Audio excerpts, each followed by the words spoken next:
Hello everyone, Nubkeks here and welcome back to Heroes of the Storm. Today we're talking about D.Va. And what a strange hero she is. What a strange hero. Definitely not able to be a main tank, really, just lacking any engager or any CC that's significant or easily used. And then also kind of odd in the off-tank role as well, because she's not a very good solo laner. I'd say in terms of solo laning, she definitely feels somewhat along the lines of, a really bad Dahaka with, no trait, no global, no tongue, just kind of some area damage and some boosters. Kind of strange. What she does do very well though is bring good kind of zone control in the team fight, and you have some potential to do some big playmaking moves with her explosion out of her mech, and potentially, disrupt the team fight with your W, your defense matrix, which does reduce the damage of enemy heroes inside of it by 75%, which is pretty good. There is some potential to set up some plays, but she's just really strange. She's just really strange, and quite unlike, I'd say, any other hero really that's in the game. But anyway, we're going to be playing her in this particular game. We'll see how it goes. One of the big things that's made me kind of take another look at D.Va was at the end of December, actually, so it's been a little while, but at the end of December, they buffed her basic attack damage in mech form by just slightly over 10%. I think it was about a 15% damage buff, which is a pretty big deal, because that's, it's a lot of extra damage just in terms of team fights, even as your mech. But in particular, that's, it's a lot more wave clear as well. You're killing those minions an awful lot faster. That 15% damage buff, roughly speaking, on that basic attack, when you spread that across multiple minions that you're hitting, it means that they're going to die much quicker, and definitely makes being in your mech form, I think, quite a bit more appealing compared to your human form or pilot form. Pilot form's like, alright, got a good single target, but I can switch back to mech form, where I've got really good AoE and wave clear. I think it's quite an important change, actually. That made her maybe worth picking sometimes again. I feel like before that she was definitely too weak.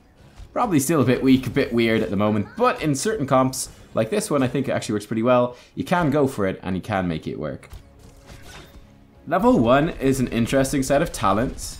They've really changed around her, like, level 1 to 7 talents quite a lot to try to bring some variety in. They've changed them kind of patch on patch on patch. In this game, I'm actually running pro moves at level 1. So whenever we take damage in the mech form, we get 2% bonus movement speed for 1.5 seconds. And that stacks up to 30% bonus movement speed. I figured it'd be good in this game. Look, Kel'Thuzad's Q, his Death and Decay, that's doing constant ticking damage. Stitches with his Poison, constant ticking damage. Nazebo's dots from his Toads, his Spider hits, constant ticking damage. I said there's a lot of stuff that might actually trigger that this bonus in this particular game.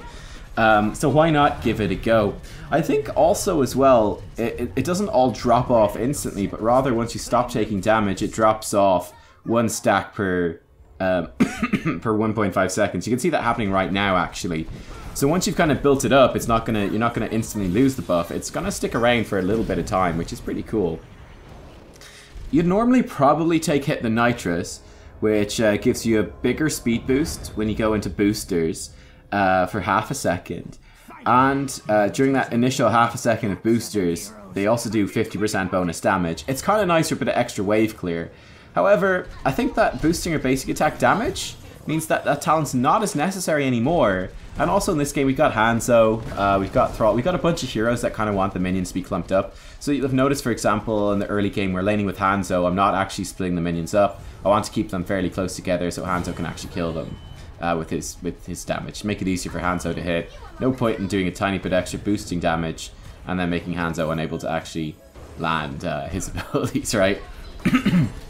Level 4, again, this is a talent tier that's been changed a lot, and I think there is probably stuff to be said for each of the talents on this tier. I have gone for Bring It On, which has been really the meta choice for a long time, I suppose, which increases the self-destruct charge you get from losing mech health by 30%. It just makes it much more easier to charge up your self-destruct, which is very important to playing D.Va and to getting the most out of her. I'm looking for like some play potential here. You can see just how much damage that did to that Kel'Thuzad. He's actually kind of standing still, which is weird, which is very weird. But yeah, you've got other things that are pretty good as well. So, you could get Fusion Generator. I think it's pretty decent. Whenever an enemy hero does damage inside your defense matrix, you get 1% self-destruct charge up to 15%. That's not bad. That was a great cleanse as well, just trying to ensure I get out. Get through this, increasing the duration of defense matrix by 3 seconds. Probably the least appealing. And then Diverting Power, which has been buffed a lot. It makes the area of defense matrix 100% wider and 25% longer. And now it only reduces your move speed by 30%. An additional 30% while it's active. So that could be pretty decent as well, making that defense matrix much more consistent. If I was doing another D.Va game, I'd probably go for that. But bring it on in this game. Level 8 then went for Aggression Matrix. Basic attacks in mech mode against heroes will lower the cooldown defense matrix, just that you cast that defense matrix a bit more frequently. I think that also would synergize pretty nicely with the bigger defense matrix too. And yeah, that's sort of the stuff that you're looking at with D.Va. I would say, warning, level 7.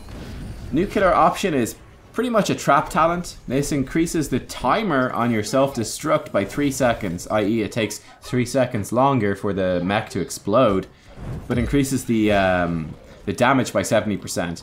Basically what this does, it means that you're never going to hit anyone with your mech explosion. So it's nice for zoning, but you kind of want the shorter duration on the mech. People can kind of just walk in and do their stuff and get out in plenty of time with that extra 3 seconds, so I wouldn't recommend it. So yeah, that's kind of what we're looking at with D.Va. And you can see so far, she's strange. It's kind of hard to describe what you're doing in a team fight. You're basically looking to kind of get in and be doing some damage, bearing in mind that when your mech dies, you're going to pop out in pilot form. It's not the end of the line. You're still going to be there in the fight. I think one of the really crucial things is playing around your self-destruct. That's really important because, hey, look, if you go into the fight, they waste a bunch of cooldowns, bursting you down to like 20% HP. Then you pop your self-destruct.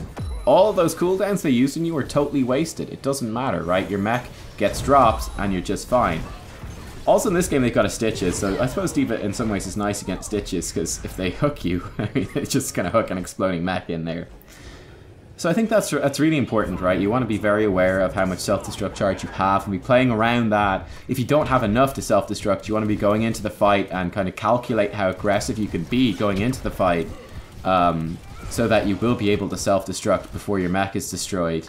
Kind of pretty much the last thing you want to happen is, I suppose, to go into a fight, have your mech killed when you're on like 95% self-destruct charge and then you get killed in pilot form. That's pretty bad. So you want to try to avoid that for sure. At level 10, I have picked up Big Shot.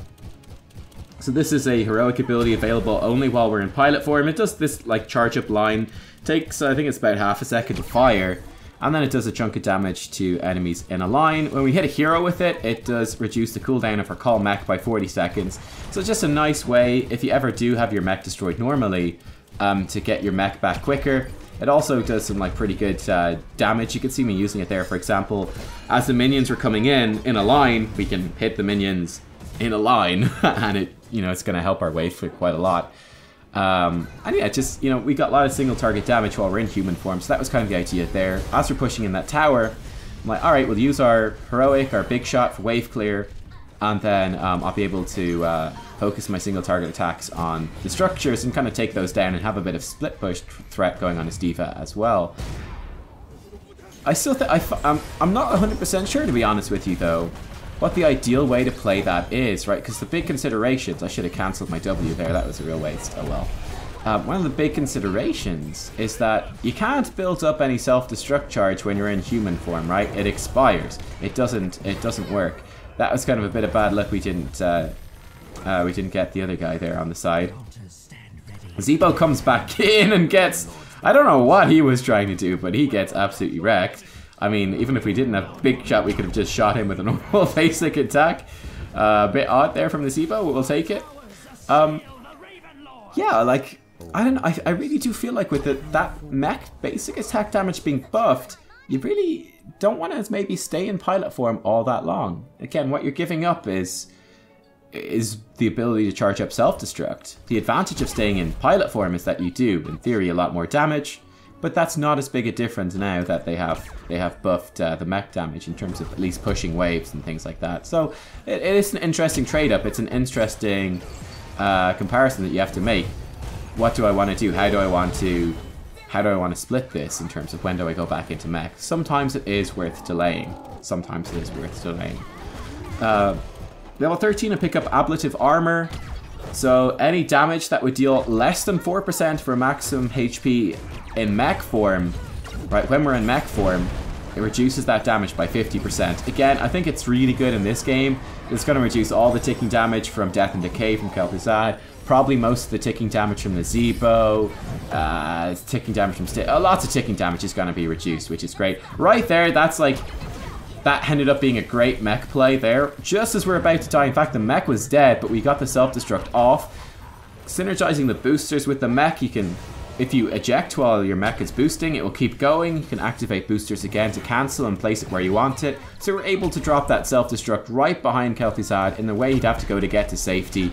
And then he had to walk back towards us. We could finish him off with just our pilot mode attacks.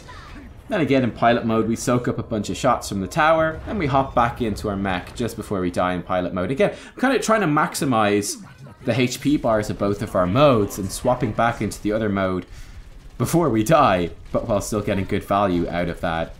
Basically it's pseudo-tanking. It is tanking, not even pseudo-tanking, it is tanking, but in kind of a different way, kind of a weird way.